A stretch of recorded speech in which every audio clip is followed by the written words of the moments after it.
Assalamualaikum warahmatullahi wabarakatuh. Halo Sobat Misteri Sunyi Mencekam. Bahagia sekali kami bisa kembali hadir menjumpai Anda. Tentunya seperti biasa, kami akan menyuguhkan cerita-cerita misteri yang menarik untuk Anda simak. Dan kesempatan kali ini kami akan berbagi sebuah kisah misteri yang berjudul Jalan-jalan ke Kota Gaib di Jawa bagian selatan. Aku dan Virgo akhirnya menyerah. Kami sudah gak kuat menahan kantuk. Asri, kita istirahat sebentar ya. Aku ngantuk banget nih. Virgo juga tuh kelihatannya. Hehe. Aku bilang begitu setelah menghentikan mobil di pinggir jalan di dekat sebuah gapura yang ukurannya cukup besar. Kelihatan seperti jalan masuk ke satu pemukiman atau malah kota kecil.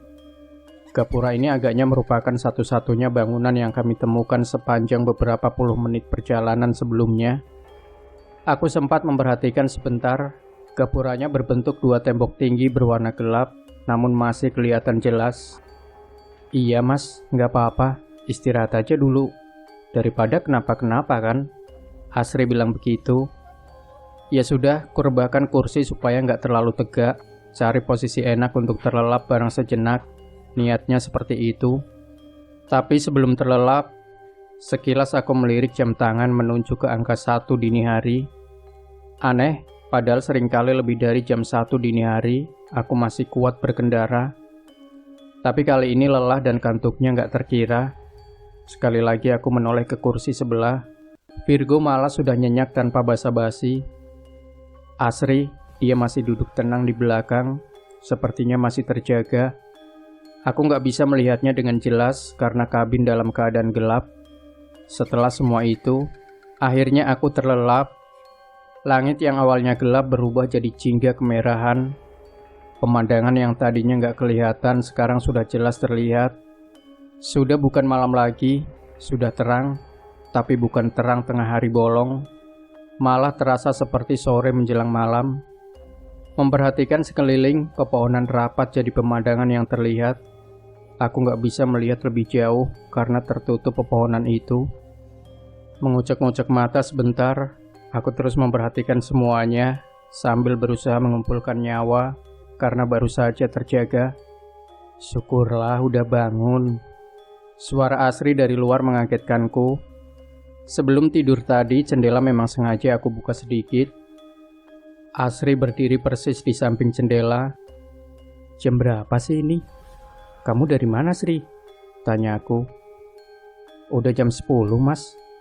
Ini aku baru banget datang. Tadi jalan kaki sebentar ke rumah teman yang gak jauh dari sini. Walau masih belum sadar sepenuhnya, tapi aku mulai mudeng semuanya. Ini sudah jam 10 pagi, berarti kami tertidur kurang lebih 9 jam. Kok lama banget? Wah, udah sore ternyata. Lama banget kita tidur, Fer. Buset deh. Virgo ikut bangun juga. Belum sore, masih jam 10. Aku menimpali. Tetap aja kita masih lama banget tidurnya. Gila kamu ya. Kenapa nggak bangunin aku sih? Lah, aku aja baru bangun. Ya udah, jalan lagi yuk. Udah seger nih kan? Ya sudah, kemudian kami memutuskan untuk segera melanjutkan perjalanan. Tentu saja harus menuju rumah Asri terlebih dahulu, lalu kemudian baru lanjut lagi menuju Lumajang. Asri, ini nggak nyasar nih? Tanya aku. Enggak mas, bener kok. Aku melirik sedikit. Asri tersenyum tipis, sumringah menggurat bahagia terlihat di wajahnya. Tenang aja, gak lama lagi masuk perkotaan. Gak akan sesepi ini, ucap Asri lagi. Ingat dua tiang besar berbentuk gapura yang aku ceritakan tadi. Ternyata Asri menuntun kami untuk masuk melintas melalui gapura itu. Asri bilang itu adalah gerbang masuk ke kota tempat tinggalnya. Agak aneh, tapi aku dan Virgo tentu saja mengikuti kemana jalan yang Asri tunjuk. Memang, paling baru sekitar 5 menit waktu yang kami tempuh sejak lewat gapura tadi. Tapi tetap saja aku penasaran, karena jalan ini sama sekali belum pernah aku lalui sebelumnya.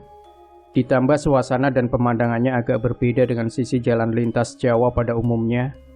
Jalanan yang sedang kami susuri ini juga bukan jalan besar, tapi jalan yang hanya cukup untuk dua kendaraan kecil berpapasan. Tapi sangat bagus, aspal hitam mulus, sama sekali nggak ada lubang. Langit masih jingga kemerahan, sinarnya sama sekali nggak menyilaukan, malah menyejukkan, menenangkan. Jendela sengaja aku buka setengah, karena udara sejuk berembus langsam.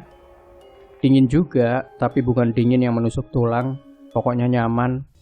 Sangat nyaman suasana alamnya. Matahari sama sekali nggak terlihat. Aku nggak tahu pasti apakah tertutup awan atau memang pandangan terhalang pepohonan.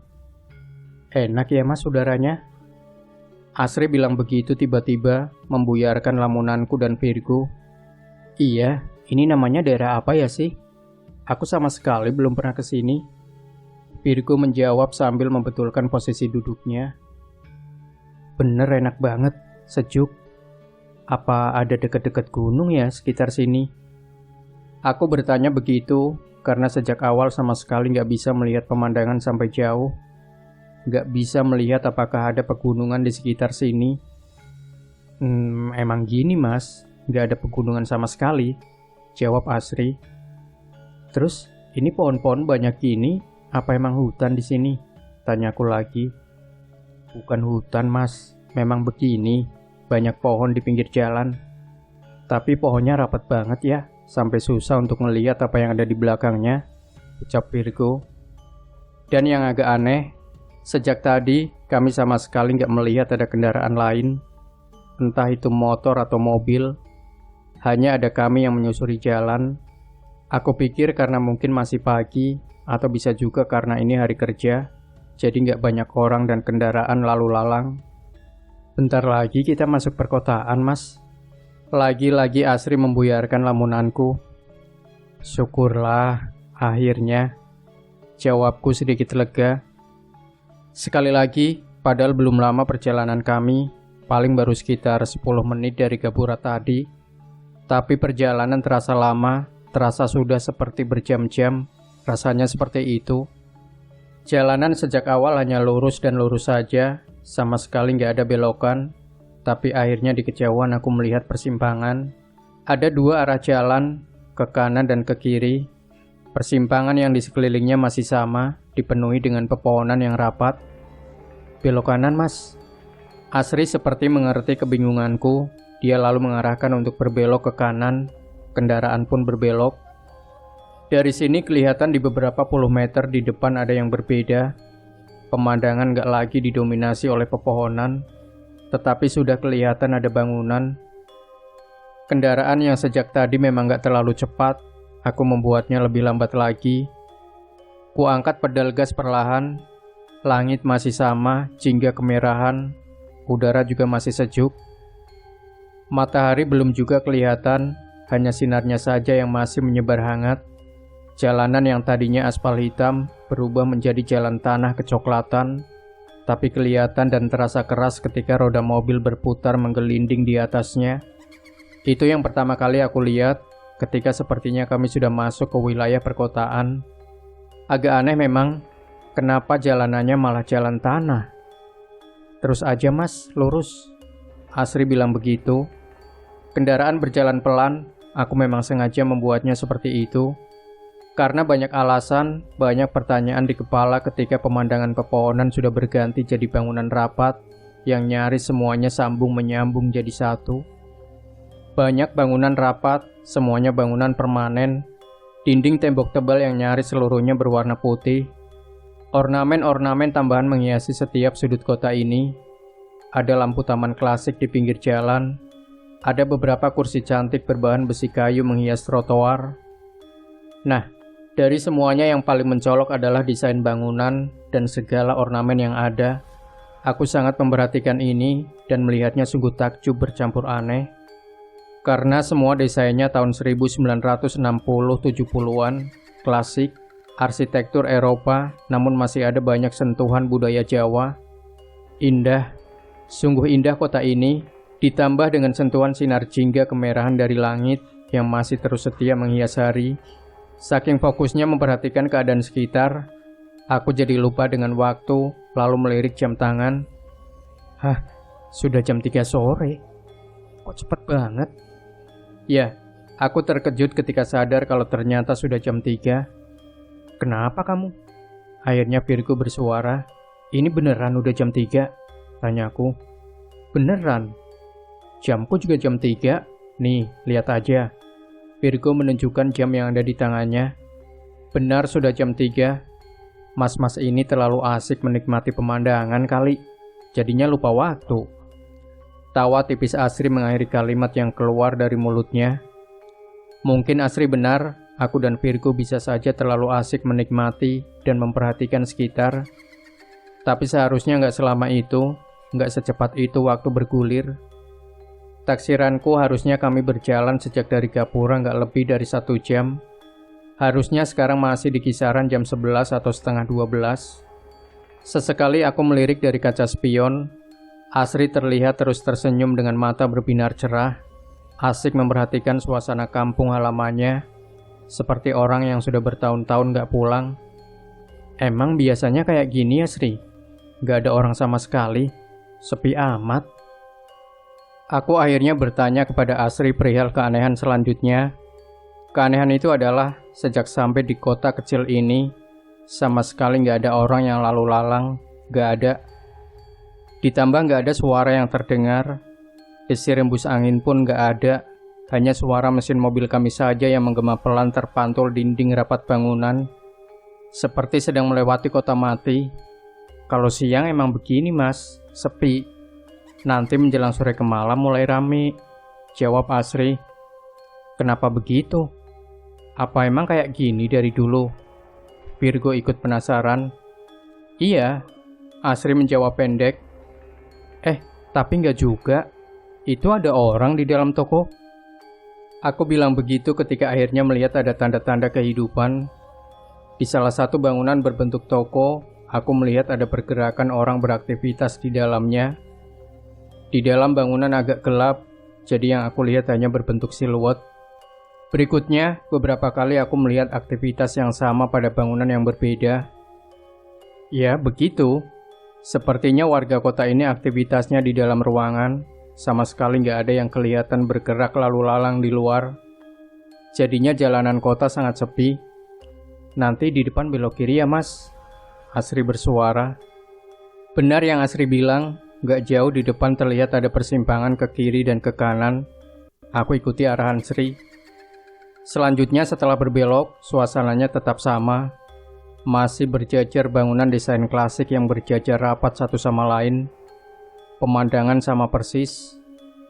Masih lambat aku melajukan mobil, semakin lambat karena semakin banyak pertanyaan di kepala. Jalan kembali lurus, aku ikuti terus dengan pemandangan dan suasana yang nyaris sama. Masih juga beberapa kali aku melihat pergerakan warga yang beraktivitas di dalam bangunan. Entah itu toko atau rumah. Aku dapat melihatnya dari jendela mereka. Ya, tentu saja aku masih saja melihat mereka dalam bentuk siluet, nggak jelas. Oh ya, kenapa aku bisa melihat mereka? Karena jarak jalanan dan bangunan cukup dekat. Hanya dipisahkan oleh trotoar yang lebarnya kira-kira 3 meter. Kira-kira beberapa belas menit kemudian, aku melihat di kejauhan kalau bangunan yang berbaris ini akhirnya ada ujungnya. Itu udah ujung kota, Sri? Tanyaku. Oh, iya mas. Rumahku memang di ujung itu, sebelah kiri jalan. Asri jawab begitu. Sekali lagi aku melirik kaca spion. Pada saat itu aku melihat kalau mata Asri berkaca-kaca, seperti menahan tangis. Namun terlihat bahagia. Aku berpikir mungkin karena Asri terharu bahagia, akhirnya bisa pulang setelah sekian lama. Rumah yang ini, Sri? Iya mas, jawab Asri. Aku lalu memarkirkan kendaraan tepat di depan rumah yang letaknya memang di paling ujung. Setelah rumah ini kembali yang ada pepohonan rapat, persis seperti pemandangan ketika datang sebelum masuk kota tadi. Sama dengan bangunan lain di kota ini, rumah Asri juga bentuknya berdesain kuno, seperti bangunan Eropa zaman dulu. Setelah turun dari kendaraan, Asri mengajak kami untuk langsung masuk ke rumahnya. Aku dan Virgo masih dengan banyak pertanyaan di kepala, mengikuti Asri dari belakang. Lalu kami masuk ke rumah-rumah yang kalau dari luar. Rumah yang kalau dari luar terlihat besar. Sebentar. Ternyata ketika sudah di dalam, aku melihat rumah ini ternyata nggak besar-besar amat. Nggak sebesar ketika dilihat dari luar, tergolong kecil malah. Ketika baru masuk, kami langsung menemui ruang tengah. Ada kursi sejenis sofa dengan meja panjang di depannya. Ini bapakku, Mas. Asri memperkenalkan kami dengan seorang lelaki yang ketika kami datang sudah ada, duduk di ujung sofa. Ya, itu ayahnya Asri, lelaki berumur 50 tahunan, mengenakan batik lusuh bercelana hitam. Kami bersalaman, Virgo juga. Sempat kaget karena tangan bapak ini terasa dingin sekali seperti es. Setelah itu kami dipersilakan duduk. Selain si bapak, ada anak kecil yang sejak tadi sudah berdiri di pintu yang menuju belakang. Anak perempuan ini rambutnya pendek. Wajahnya terus tersenyum dari sejak kami datang. Ini adik aku, Mas. Akhirnya Asri memperkenalkan. Dengan adiknya Asri kami gak bersalaman karena dia seperti malu-malu, gak mau mendekat, namun masih terus tersenyum. Nah, di dalam rumah makin banyak kejanggalan yang membuat aku dan Virgo mulai makin merasa ada yang salah, ada yang aneh. Beberapa kali kami berpandangan ketika melihat atau merasa ada yang janggal. Contohnya adalah tangan ayah Asri yang sedingin es tadi. Yang aneh berikutnya, Asri jadi sangat-sangat pendiam. Setiap aku dan Virgo bertanya, dia menjawab hanya dengan isyarat, entah mengangguk atau menggeleng. Ditambah ayah Asri juga sama sekali nggak berbicara, hanya tersenyum-senyum saja. Begitu juga adik Asri, hanya berdiri di pintu sambil terus tersenyum.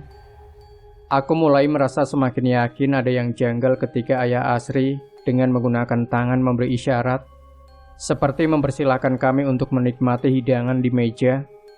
Aku dan Virgo jelas kebingungan, karena di meja nggak ada makanan dan minuman sama sekali. Yang ada hanya beberapa piring dan gelas yang dalam keadaan kosong. Vero, berbisik Virgo memanggilku sambil jarinya menunjuk ke jam di tangannya. Aku mengerti isyarat itu, lalu melirik ke jam tanganku sendiri.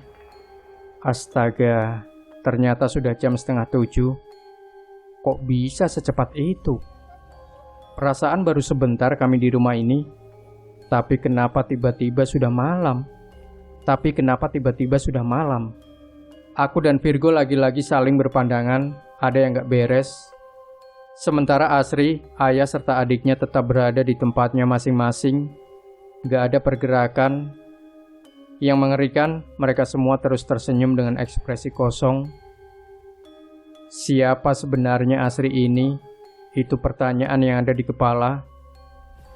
Masih sangat kebingungan, aku melihat kalau Virgo tiba-tiba memandang keluar rumah melalui jendela ruang tengah yang sejak tadi memang sudah dalam keadaan terbuka.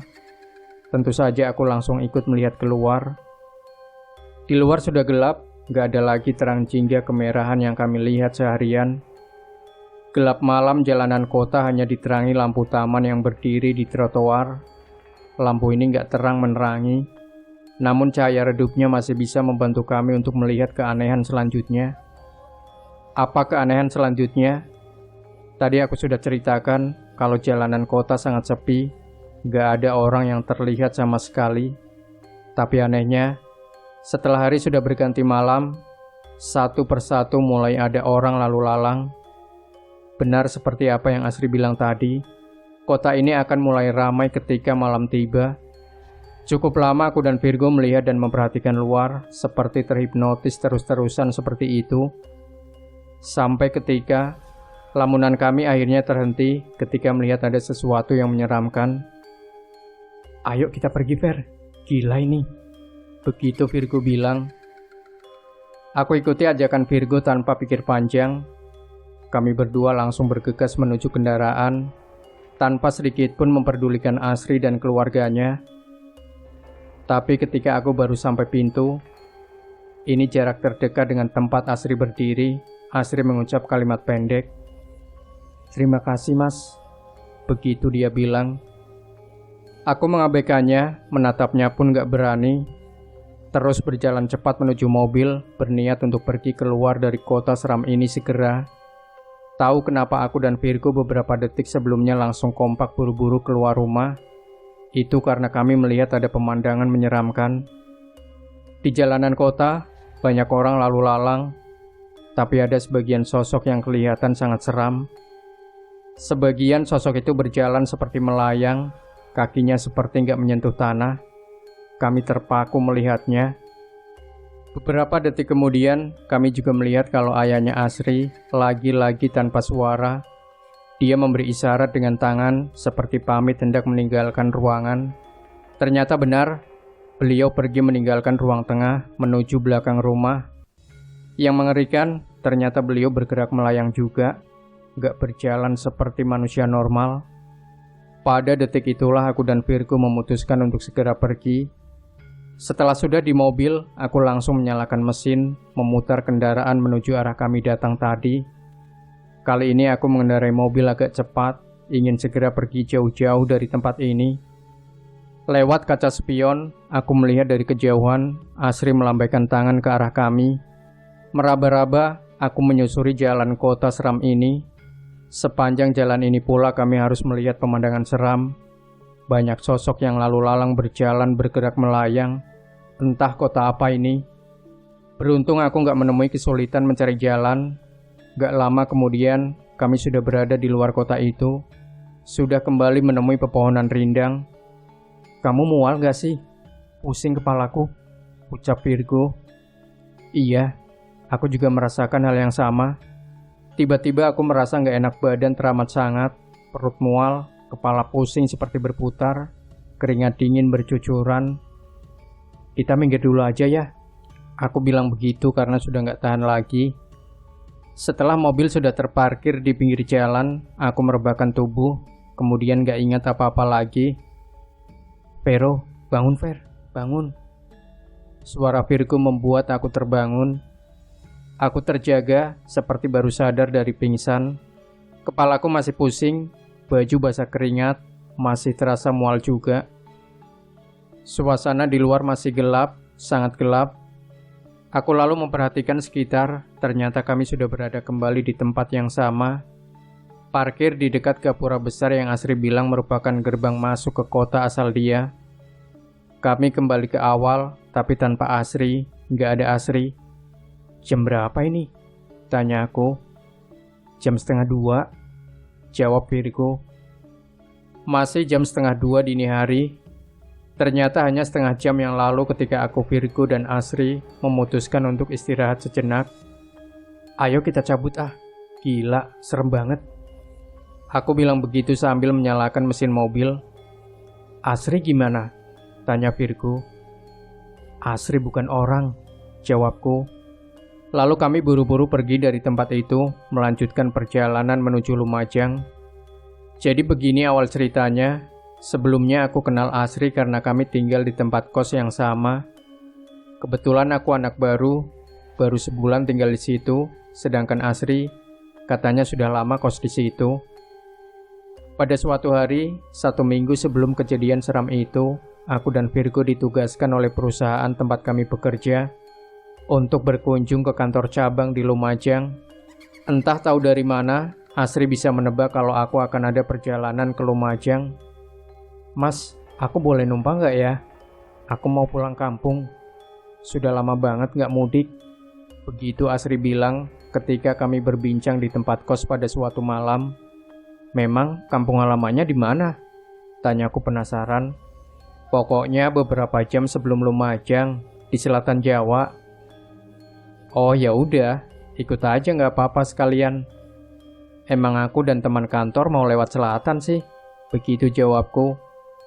Akhirnya ya itu tadi, Asri beneran ikut aku dan Virgo menumpang sampai kampung halamannya di sebuah kota kecil nan menyeramkan. Setelah kejadian misterius itu, aku nggak pernah lagi melihat Asri di tempat kos. Begitulah pengalaman seram yang pernah kualami. Demikian Sobat Misteri Sunyi Mencekam, jangan lupa tinggalkan komentar Anda, like, share video ini, subscribe channel Sunyi Mencekam, dan kembali nantikan cerita-cerita misteri terbaru dari kami. Wassalamualaikum warahmatullahi wabarakatuh.